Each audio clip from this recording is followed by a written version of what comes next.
নমস্কার বন্ধুরা, আজ বলবো জন্ডিস নিয়ে। এই জন্ডিস কিন্তু হেপাটাইটিস এ বি সি এই রকম টাইপের নয়। এই জন্ডিসটি হলো একটি সাধারণ লিভার বা যকৃতের রোগ, যা আমাদের লিভারে বিলিরুবিনকে ভুলভাবে প্রক্রিয়াকরণের কারণে ঘটে। এবার বিলিরুবিন কি? বিলিরুবিন হলো একটি রঞ্জক কণা, যা আমাদের শরীরে আমাদের লাল লোহিত রক্তকণিকা ভাঙনের সময় তৈরি হয়। এই জন্ডিসটি একটি জেনেটিক অবস্থা, যা আপনার পরিবারে তলে তলে চলছে। তবে প্রথমেই বলে রাখি, এই জন্ডিস কিন্তু থ্যালাসেমিয়া নয়। বেশিরভাগ ক্ষেত্রেই নিয়মিত রক্ত পরীক্ষার সময় উচ্চতর বিলিরুবিনের মাত্রার একটা রিপোর্ট আপনি পাবেন। অতএব আপনার এলএফটিতে দেখবেন হঠাৎ আপনার বিলিরুবিনটা অনেক বেশি। আপনি আচমকাই আবিষ্কার করবেন যে কোনো গুরুতর লক্ষণ ছাড়াই আপনার ভেতরে চোরা জন্ডিস হয়ে বসে আছে।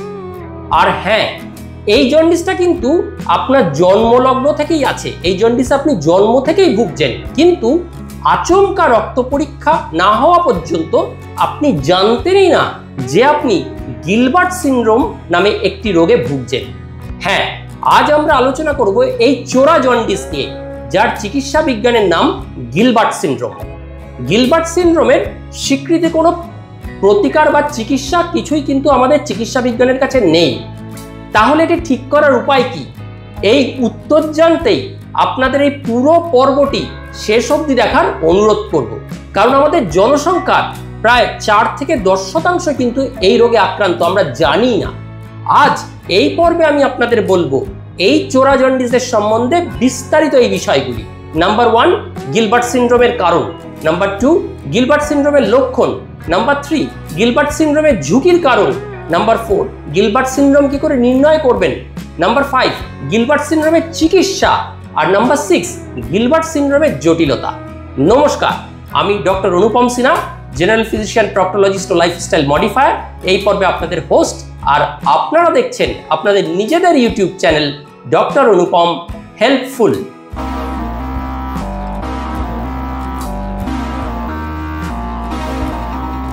প্রথমেই বলি গিলবার্ট সিনড্রোমের কারণ। আপনি আপনার পিতামাতার কাছ থেকে গিলবার্ট সিনড্রোমে ভোগার কারণ হিসাবে ত্রুটিপূর্ণ জিন UGT1A1 এই জিনটা পেয়েছেন।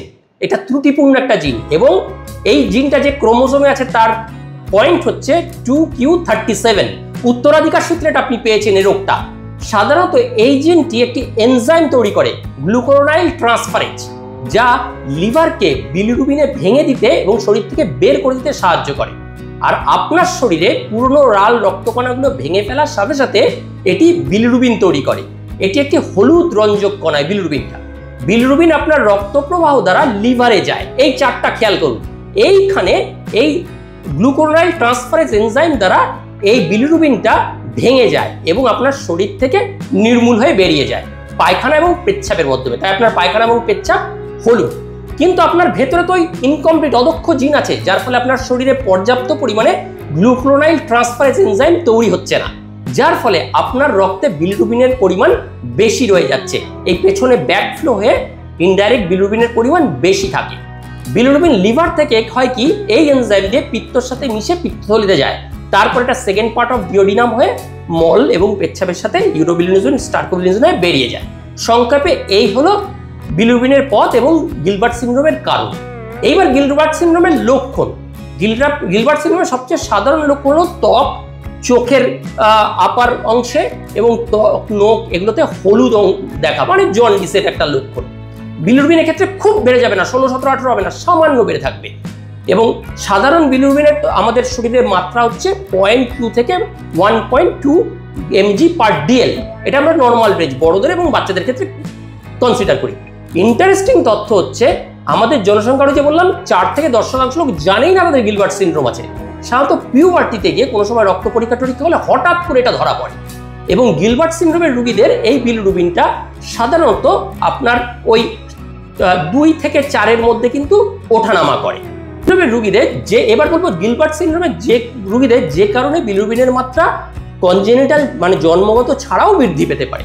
এরা যদি সর্দি কাশিতে ভোগে, এরা যদি ক্যালোরিক সীমাবদ্ধতা মানে কোনো রকম ফাস্টিং উপবাস বেশি করে, হ্যাঁ, কোনো রকম জল শূন্যতা, অতিরিক্ত রোদে ঘুরলো টুললো, ডিহাইড্রেট হয়ে গেল, ঋতুস্রাব, পিউবার্টি, মেয়েদের ক্ষেত্রে পিউবার্টি, খুব ভিগোরাস কঠোর এক্সারসাইজ করছে, মানসিক চাপ, এছাড়া আনকোয়ান্টেবল অ্যালকোহল, অতিরিক্ত অ্যালকোহল কনজাম্পশন করে, তাহলে কিন্তু এই গিলবার্ট সিনড্রোমের প্রকোপটা একটু বাড়তে পারে। যদিও অল্প অল্প জন্ডিস যাতে সারা জীবনই থাকবে, তাতে কোনো ভয়ের কিছু নেই। এবার হচ্ছে গিলবার্ট সিনড্রোম ডায়াগনোসিস করবো কি করে? সাধারণত একটা রক্তের এলএফটি করলেই হবে, তাহলে দেখা যাবে টোটাল বিলিরুবিন বেশি, আনকনজুগেট বিলিরুবিন বেশি। ওই যে চারটা দেখিয়েছিলাম, তাতে লিভারে ঢোকার আগে প্রি হেপাটিক ইনডাইরেক্ট বিলিরুবিন, যখন বিলিরুবিনের সাথে অ্যালবুমিন কমপ্লেক্সের সাথে গ্লুকোনিন ট্রান্সফারেজ মিশছে না, সেই বিলিরুবিনটা বেশি। কিন্তু লিভারের অন্যান্য enzyme SGPT, SGOT, alkaline phosphatase সব নর্মাল। একটা জেনেটিক কাউন্সিলিং করুন, তাহলে ওই জিনের গোলমালটা ধরা পড়বে, তাহলে কনফার্ম হয়ে যাবে এটা গিলবার্ট সিনড্রোম। এবার কমপ্লিকেশন কি হয়? সামান্য কি, বেশি কিছু হয় না, সাধারণত অল্প অল্প জন্ডিস থাকবে, বেড়ে গেলে একটু দুর্বলতা থাকতে পারে। এগুলো কিছু ওষুধ এদের ক্ষেত্রে প্রয়োগ করতে সতর্কতা, প্যারাসিটামল, ইরিনোটেক্যান একরকম ক্যান্সার ফাইটিং এজেন্ট, HIV বা অন্য কোনো ভাইরাল অ্যান্টিভাইরাল ড্রাগ দিতে একটু সাবধান। এক্ষেত্রে কিন্তু গিলবার্ট সিনড্রোমের প্রকোপ একটু বেড়ে যেতে পারে, কারণ এগুলোতে আরবিসি ব্রেকডাউন হতে পারে এবং গিলবার্ট সিনড্রোমের বিলিরুবিনটা বাড়তে পারে। আরেকটা রিস্ক থাকে যাদের গিলবার্ট সিনড্রোমে, সবসময় অতিরিক্ত আরবিসি ভাঙছে, যার ফলে তার মধ্যে বিলিরুবিন পিগমেন্ট বেশি হচ্ছে, বাইল সল্ট বেশি তৈরি হচ্ছে, সেগুলো অ্যাকুমুলেশন হয়ে অনেক সময় তাদের গল ব্লাডার স্টোন বাড়তে পারে। তাহলে এই গিলবার্ট সিনড্রোম আমাদের জনসংখ্যার, আবার বলছি 10% লোক জানেই না আছে, কিন্তু জন্ডিসটা আছে। যদি কোনো সময় ধরা পড়ে, চিকিৎসকের কাছে গিয়ে বিশেষ লাভ নেই, সামান্য কিছু মেজার্স নিলেই ঠিক হয়ে যায়। এটি প্রচলিত ইনফেক্টিভ জন্ডিসের মতো নয়, প্রাণহানির আশঙ্কা নেই, জীবনে সারবেও না, তাই নির্ভয়ে নিশ্চিন্তে থাকুন। একমাত্র ওই কিছু ড্রাগস রেস্ট্রিকশন এবং কিছু লাইফস্টাইল রেস্ট্রিকশন, এছাড়া গল ব্লাডার স্টোন হওয়ার সম্ভাবনা একটু বেশি থাকে এদের, এছাড়া আর কোনো কমপ্লিকেশন নেই। নমস্কার, সবাই ভালো থাকবেন, সুস্থ থাকবেন। আর এরকম ইনফরমেটিভ ভিডিও আমাদের চ্যানেলে দেখার জন্য আমাদের চ্যানেলটিকে অবশ্যই লাইক, সাবস্ক্রাইব ও শেয়ার করবেন। ততক্ষণের জন্য বিদায়।